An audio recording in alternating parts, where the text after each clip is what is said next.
Hi hello viewers, welcome to social post TV. నేను మీ శ్వేత. ప్రస్తుతం మనతో పాటు స్టూడియోలో ఉన్నారు sun rise academy Hyderabad director Nani Yadav గారు. నమస్తే సార్. నమస్తే మేడం. ఎలా ఉన్నారు? బాగున్నా మేడం. ఓకే. సో చాలా మంది టెట్ కానీ డిఎస్సి కానీ ఇంట్లో ఉండి ప్రిపేర్ అవుతారు. మరి వాళ్ళకి మీరు ఇచ్చే టిప్స్ ఏంటి? యాక్చువల్‌గా మీరు నన్ను అంటే ఇప్పుడు నేను ఒక సమాధానం చెప్పిందనుకోండి, దీనికి ముందుగా నేను ఒక డైరెక్టర్‌ని. యెస్. ఏమంటారంటే మీరు కోచింగ్ రావాలనుకోని మీరేదో చెప్తున్నారని అంటారు. కానీ ఎట్టి పరిస్థితిలో కూడా నేను ఫస్ట్ మీరు అడిగినప్పుడు కూడా ఇంతకుముందు కూడా నేను చెప్పాను మేడం, ఒకటి మీరు క్యాచ్ చేయలేదట్టుంది. ఒకసారి ఆఫ్‌లైన్ కోచింగ్ అనేది మస్ట్ అండ్ షుడ్ మేడం. ఒకసారి అది నువ్వు లైఫ్‌లో ఎప్పుడైనా తీసుకో.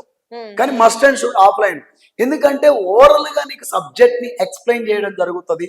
ఆ యొక్క కాంపిటేటివ్ స్పిరిట్ అనేది నీకు తెలుస్తుంది.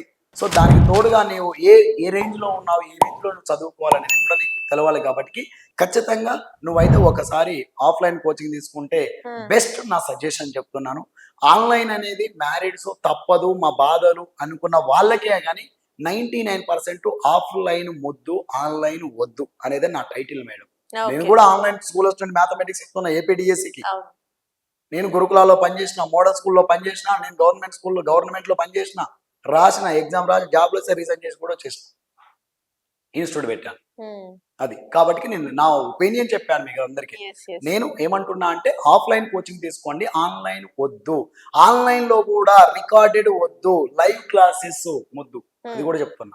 లైవ్ క్లాసెస్ అంటే డే టైంలో ఫర్ ఎగ్జాంపుల్ మేడం మ్యారేజ్ ఉంటారు, మార్నింగ్ వెళ్ళి మనం క్యారీ బాక్స్ లో పెట్టడము, వాళ్ళ పిల్లలు పంపించడం, మళ్ళీ ఈవినింగ్ ఉంటుంది. డే టైంలో ఖాళీగా ఉంటారు కదా, 11 to 1 బ్యాచ్ లేకుంటే 2 to 4 బ్యాచ్, అలాంటి బ్యాచ్లలో లైవ్ బ్యాచ్ తీసుకోండి.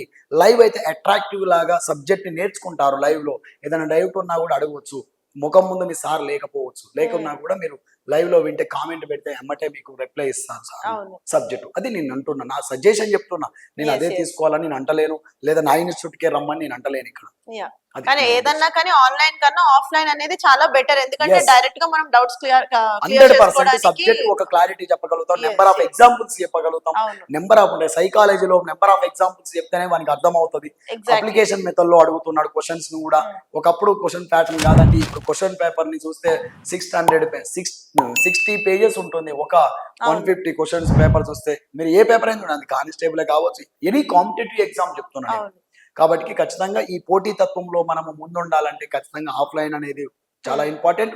మొరవరి దానికి తోడుగా లాంగ్ ప్రిపరేషన్ అనేది very very important. Long preparation లో ఎవరైతే ఉంటారో వాళ్ళే సక్సెస్ అవుతున్నారు. నేను చూసినంత వరకు కూడా మీరు చూడండి, కావాలంటే మా ఇన్స్టిట్యూట్ వచ్చిన పిల్లల్ని కూడా అడగండి. నాలెడ్జ్ ఎక్కువ గెయిన్ అవుతుంది కాబట్టి ఆబ్వియస్లీ అదే చాలా బెటర్. ఎస్, పేపర్ ని ఎవరైనా 60% 70% చేస్తారు. ఎవరైతే 10% ఎవరైతే చేస్తారో వారికి జాబ్ వస్తుంది. అది మనం గుర్తుంచుకోవాలి. అది నేను ఆలోచించబోకని తెలుసు అందరికి. సో లైక్ దట్ నేను చెప్పడానికి వచ్చాను, ఎందుకంటే నాకు మా ఆడ ఆగదు, ఏదైనా ఓపెన్ గా చెప్పేస్తా. ఓకే. కానీ సార్ అన్ని జాబ్స్ కన్నా టీచింగ్ జాబ్ అనేది ద బెస్ట్ అంటారు. మరి దీనిపైన మీ అభిప్రాయం ఏంటి? మీరు నన్ను అడిగితే అది నాకు ఒక ప్యాషన్. అదంతే. నేను కదండి, ఏ ఉపాధ్యాయుడైనా చూడండి 2000 ఇచ్చినా 3000 ఇచ్చినా కూడా ఉపాధ్యాయ పోస్ట్ ని వదులుకోడండి. ఒకప్పుడు నేను స్కూల్లో చదువుకునేటప్పుడు మా సార్కి శాలరీ వచ్చేసి 400 రూపీస్. 400. అందుకనే అప్పుడు అన్నారండి, బతకలేని బడిపంతులు అని అనేది. బతకలేని బడిపంతులు సైకిల్ వేసుకొని వచ్చి స్కూళ్ళల్లో పనిచేసేది టీచర్లు. అక్కడ ఏంటంటే అదొక ప్యాషన్. సో అది వేల మందిని, అది ఎన్ని కోట్లు ఇచ్చినా ఆనందం ఇచ్చినా రాదు. ఒక శిష్యుడు వచ్చి, సార్ మీ శిష్యుని సార్, నేను ఒక ఐఏఎస్ నైనా సార్, ఒక ఐపీఎస్ నైనా సార్, ఒక ఎస్ఐ నైనా సార్, ఒక కానిస్టేబుల్ నైనా సార్, ఒక టీచర్ నైనా సార్, సార్ నేను ఇట్లా కంపెనీ పెట్టాను సార్, ఒక 100 మంది నా కింద అన్ఎంప్లాయీస్ ని ఎంప్లాయ్ ఇచ్చాను సార్ అనే తత్వం నాకు చాలా హ్యాపీగా అనిపిస్తుంది. సో అదే నేను కోరుకునేది. మనం చచ్చిపోయినాడు ఏం తీసుకోపోం. సో అది నా నా అభిప్రాయం చెప్పాను, నా ప్యాషన్ అది. సో నేనని కాదు, ప్రతి టీచర్ కు అదొక ప్యాషన్. అవును. సో ఈ ఎస్జిటి అండ్ ఎస్ఏ పోస్టులకు వచ్చేసరికి వీళ్ళ సాలరీస్ ఎలా ఉంటాయి అంటారు? ఎస్జిటి వారికి 48 మేడం, అన్ని పిఎఫ్డిఏ అన్ని కట్ గాను 48. స్కూల్ అసిస్టెంట్ వాళ్ళకి ఒక 10,000 ఎక్స్ట్రా ఉంటుంది మేడం. అంటే లాంగ్ డిస్టెన్స్ ఉన్న వాళ్ళకి 15 to 10,000 between madam. School assistant కి ఎస్జిటికి 15 to 10,000 బిట్వీన్ ఉంటుంది. సో కానీ ప్రమోషన్స్ అనేటివి స్కూల్ అసిస్టెంట్ లో మంచిగా ఉంటుంది, స్కూల్ అసిస్టెంట్ కొంచెం మంచిగా ఉంటుంది. సో స్కూల్ అసిస్టెంట్ పోస్ట్ అనేది అది ఎవర్ గ్రీన్. సో ఈ ఎస్ఏ ఎస్జిటి మ్యాథ్స్ వాళ్ళు ఎవరైతే ఉంటారో వాళ్ళకి ఎలాంటి ప్రిపరేషన్, అంటే ఏ కైండ్ ఆఫ్ బుక్స్ యూస్ చేస్తే బెటర్ అంటారు? యాక్చువల్ గా మన తెలంగాణ ప్రభుత్వం మొన్న చూసిన పేపర్ ప్రకారంగా చూస్తే ఒకప్పుడు టెట్ పేపర్ చూస్తే అసలు చేయలేకపోయేది మ్యాథ్స్ స్టూడెంట్, కానీ ఇప్పుడు కొంచెం ఈజీగా వస్తుంది. ఆన్లైన్ ఎగ్జామ్స్ కాబట్టి కొద్దిగా ఈజీగా రావడంతో మన వాళ్ళందరూ ఏమనుకుంటున్నారంటే సార్ పేపర్ ఈజీగా వస్తుంది అనుకుంటున్నారు. కానీ నేనేమంటున్నా అంటే టెట్ పేపర్ ఈజీగా వస్తుంది, కానీ డిఎస్సి పేపర్ చాలా క్రిటికల్ గా వస్తుంది. డిఎస్సి పేపర్ ని నువ్వు ఇన్ టైంలో చేయాలంటే నా బుక్ కాదు, నీ బుక్ కాదు, ఎవరి బుక్లు కాదు చదివేది. మీరు చదువుకోవాల్సింది కాన్సెప్ట్. ఎక్కడైనా కోచింగ్ తీసుకోండి, లేదా ఎక్కడైనా ఏ బుక్ అయినా చదవండి, మీరు ఎలానైనా ప్రిపేర్ కండి, మీరు కాన్సెప్ట్ నమ్ముకొని వెళ్ళండి ఎగ్జామ్ అని. అంటే ఏ కైండ్ ఆఫ్ టాపిక్స్ మీద ఎక్కువ ఫోకస్ చేయమంటారు? అంటే మనకు కాంపిటేటివ్ లో ఇది అడగవలసిన ప్రశ్న కాదు, కానీ విద్యార్థులందరూ మీలాంటి వాళ్ళతో అడిగిపిస్తారు. మేము యూట్యూబ్ లో చెప్పేటప్పుడు కూడా సార్ ఏ టాపిక్ ని చదివితే ఎక్కువ మార్కులు వస్తాయని అడుగుతారు. అసలు ఇలాంటి మాట మాట్లాడితే ఆ ఏ గురువు కూడా చెప్పడండి, చెప్తే అది తప్పు. ఎందుకంటే ఆ విద్యార్థి నిన్ను నమ్ముకొని పోయి ఆ టాపిక్ ని ఎక్కువ చదువుకొని ఎప్పుడైనా ఒక ఇచ్చిన సిలబస్ ని చూసి ఎక్కువ ఇచ్చిన సిలబస్ లో ఒక టాపిక్ నుంచి ఎక్కువ కంటెంట్ ఏ టాపిక్ నుంచి ఉంటే ఆ టాపిక్ నుంచి 1 or 2 బిట్స్ ఎక్కువ వస్తాయి, కానీ మొత్తము ఆ బిట్స్ నుంచి రావు, లేదా మొత్తము ఆ టాపిక్ నుంచి రాకుండా ఉండవు. కాబట్టి నేనేమంటున్నా, ఓవరాల్ గా అన్ని టాపిక్లు మీరు చదువుకోవాల్సిందే మీకు ఉద్యోగం కావాలంటే. ఎందుకంటే ఉద్యోగం అనేది సార్ నాకు హాఫ్ మార్క్ తో మిస్ అయింది, 2 మార్క్స్ తో మిస్ అయింది, 1 మార్క్ తో మిస్ అయింది అంటారు చూసినావు.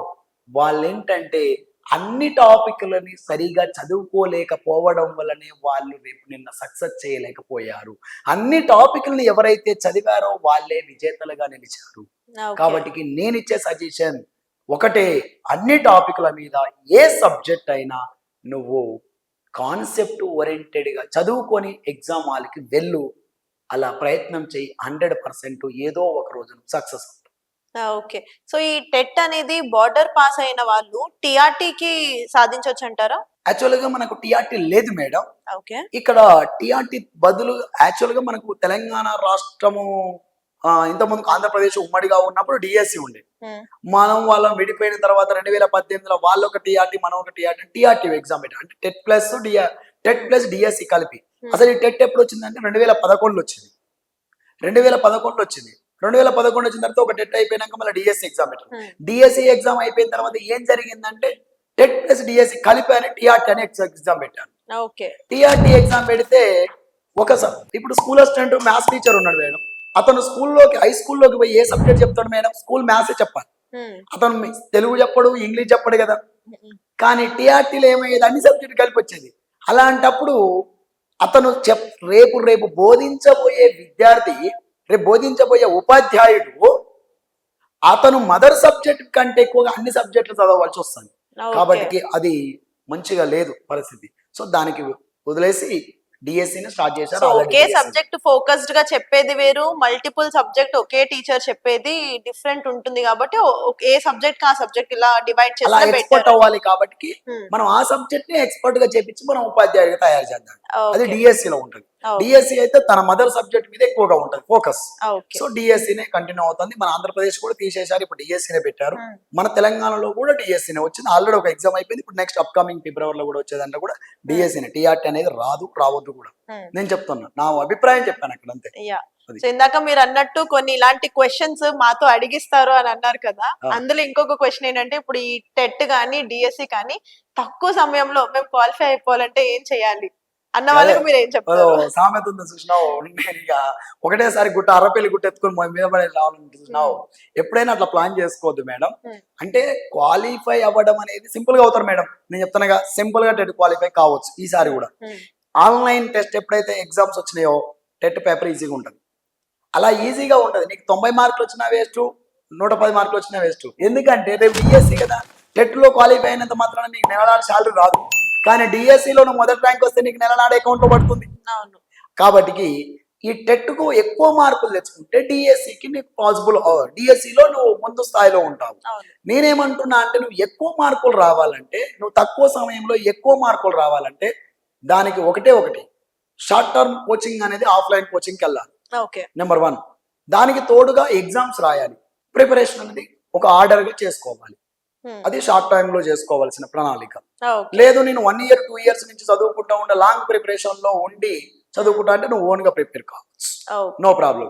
నువ్వు షార్ట్ టైంలో సక్సెస్ కావాలంటే దానికి తోడు ఆఫ్లైన్ కోచింగ్ అనేది, షార్ట్ టర్మ్ కోచింగ్ అనేది ఇంపార్టెంట్. ఎందుకంటే నీకు ఏం కావాలో అదే ఇస్తాడు అక్కడ ఆఫ్లైన్కి వెళ్తే. అవును. సో షార్ట్ టైం అక్కడ సార్ కూడా లెక్చరర్ ఉపాధ్యాయుడు ఏం చేస్తాడు, ఏది ఎక్కువ ఫోకస్ చేయాలి, ఏది తెలియదు, ఆ తెలియని దాని గురించి ఎక్కువ ఫోకస్ చేస్తాడు. కాబట్టి ఆ ఇన్ టైంలో నీకు అందేయగలుగుతాడు. అది నీకు రేపు రాయబోయే ఎగ్జామ్లో నీకు బాగా యూజ్ అవుతుంది, ఓకే.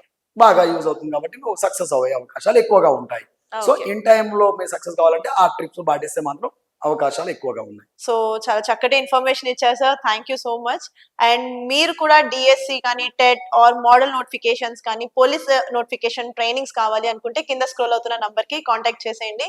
ఈ వీడియో కనుక మీకు నచ్చినట్లయితే వీడియో లైక్, కామెంట్, షేర్ చేయండి. ఇలాంటి మరిన్ని ఇంట్రెస్టింగ్ వీడియోస్ కోసం మా ఛానల్ని సబ్స్క్రైబ్ చేసేయండి. Thank you so much sir. Thank you.